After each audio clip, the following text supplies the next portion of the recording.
Ladies and gentlemen, raise your hand if you are successful. Successful? Thank you so much. Now let me ask you another question. Raise your hand if you want to be successful. Thank you so much. Now, some of you said you are successful. Some of you said, oh, all of you said you want to be successful. I got another question for you. What does success mean to you? How do you define your success? How do you know when you're successful? I give you 60 seconds. I just want you to write down one sentence or two sentences or 5 key words which describe your success.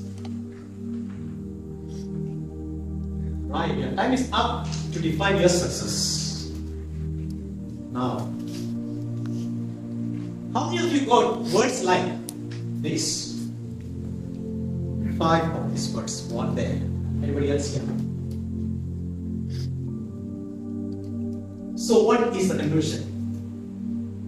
Success means differently to different people. You all agree with that? Yes. So, how will you know you're successful? At what time? When you reach there. Say for example, for a sportsman, for an athlete, when he wins the gold medal at Olympics, he's a success. Okay, take a look at this. I like Bob Dylan, the musician, who said, every day you wake up in the morning and in the evening you go to bed. In between you do what you like to do. That is success. Today I will help you to define your success. And in order to define your success, you should know where you are exactly. You need power, you should be famous, you should be well known, rich, maybe a millionaire or billionaire, or known and a public figure. Or you own all these rich toys. That is considered success. But in the definition, did anybody write any of these in your definition of success? Why? Why? Because you was masters. You know what is success? You're able to define success. Is it because of that? Yeah, you know. Right. So, ladies and gentlemen, what we see or what we hear is not success for us. What we feel inside is success for me. What I feel. So, next time somebody asks you, raise your hand if you're successful. What should you do? You should raise your hand because today I'm going to prove that many of you are successful. In my late 30s and early 40s, I was going through my midlife crisis. Usually, midlife crisis starts from, say, 35 to 45 to 50, for some ladies. I was going through a depression and I really had one of the difficult times of my life. I didn't know what to do because I was working for an organization which used to pay me a decent salary, and Saturdays, Sundays, holidays were really a holiday for me, and I didn't go to office when I had no job. When I say that, I still get my salary and bonus. So sometimes weeks together, 3 weeks, 4 weeks, I sit at home checking emails and doing my stuff. But even after having all those, I wasn't happy. I felt there is emptiness in me. I was desperate for the answer for my situation. And that was a time I did a lot of strange things, like usually crazy people do. When you are at that time of your life. And I started reading books. I wanted an answer. I went through all the websites I knew about success, how the happiness, the well-being, and all those stuff. I spent hours and hours. In fact, I read 4 books every month. And all the books were motivational books, inspirational books, self-help books. And one day, I came across one question. You want to know what question? Right. If you had all the money in the world, do or have anything with no risk of failure, what would you do? I couldn't sleep that night. Or in fact, a few weeks I couldn't sleep. As I mentioned earlier, I was in a kind of depression. I asked myself, if I have all this, what will I do? And finally, I wrote down the answers. On a sheet of paper, folded and put it away. I was still searching for the answers. Few weeks or months, I can't remember exactly, I came across another question. Second question. You want to know the second question? Yes. Right. If you go to a doctor, the doctor tell you got just 6 months to live. And after that, you are going to die because of disease. You got 6 months on this planet. How do you live your next 6 months? I look for the answer. I wrote up the answer on a sheet of paper. I was still searching. I grew eager to know, yes, where is it taking me? And a few months later, I came across the third question. What legacy you want to leave behind? How do you want your eulogy to be read at your funeral? You are lying there in the coffin. How do you want people to say your daughter, your son, your friend, your Toastmaster president? Say no to that. Now, I don't know whether this question shook you, but it shook me very badly. I was shaken. I wrote the answer below. Then my wife knew that something is wrong with me. Yes, she said, you better go and see a psychologist or psychiatrist. I said, I knew, because deep inside there is, I could find something is coming, but I can't really visualize it. And finally, I knew. I took out all the 3 sheets of paper.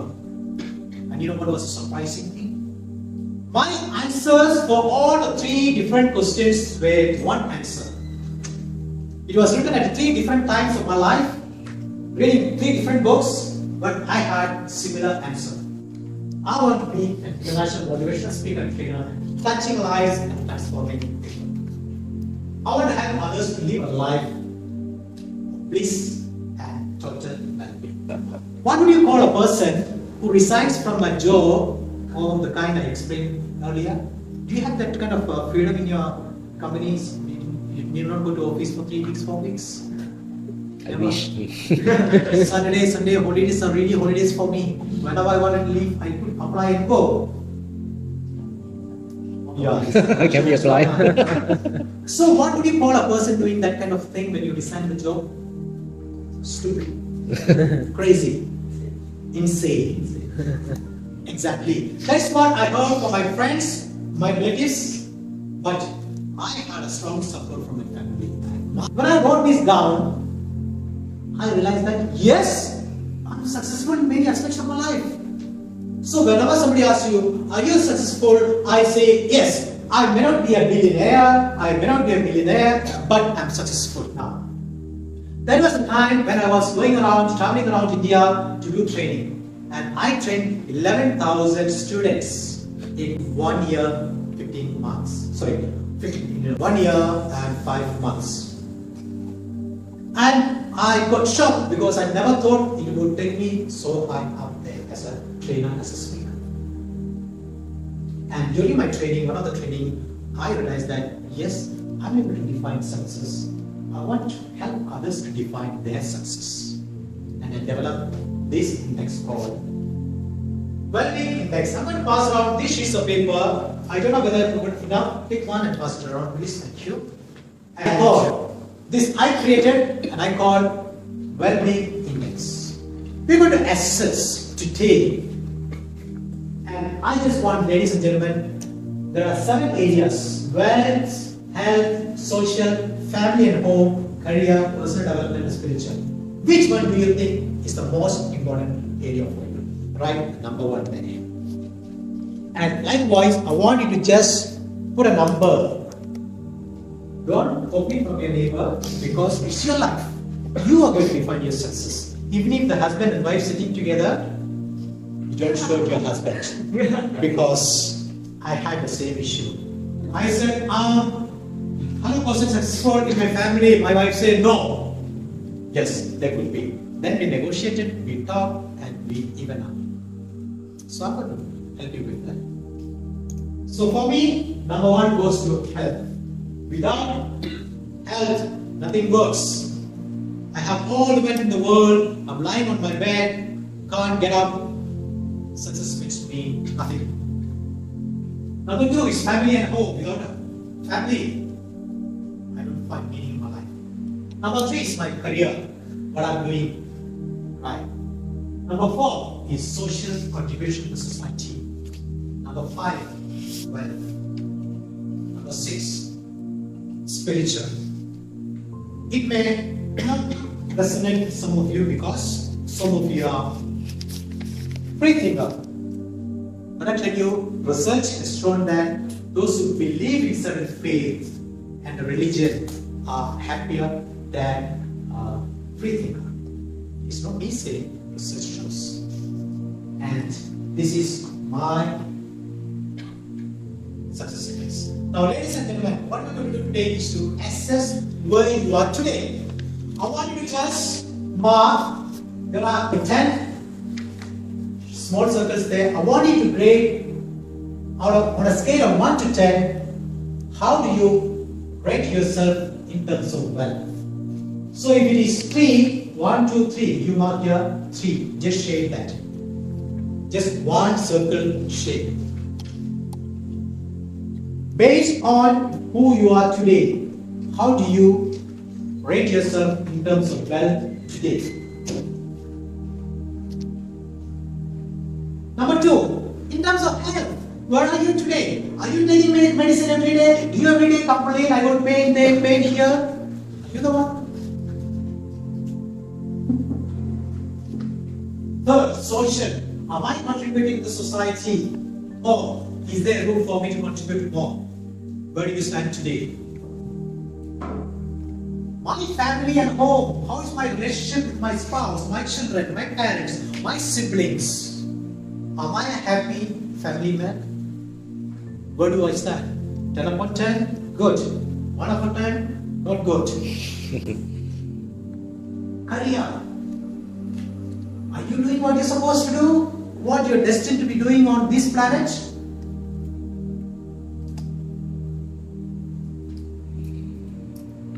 Personal development. Are you the same 10 years back and today, or are you growing every day?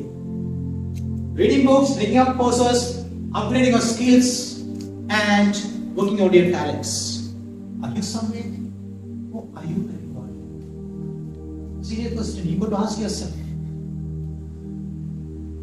And spiritual. What's your relationship with your Creator? The superpower we call God. Is there someone like that? If you don't have, leave it blank. Now, there is good news for you. Because the answers for all this is there in you. It is all inside you. Because you have all the resources in the world in order to make it happen. So if you know where exactly you are today, you can know when you are successful. Let me sum it up with a short example. If I bring you blindfolded to Sisters Island in Singapore and leave you there, how many of you know where is Sisters Island? Sisters Island, 3 of you. If not, I bring you there and leave you there at night and ask you to go back to Tampines. and you will be lost. Because you don't know where you are. If you know where you are, you know exactly how to go to darkness. So, ladies and gentlemen, what's your definition of success? Are you successful? Back to Toastmasters.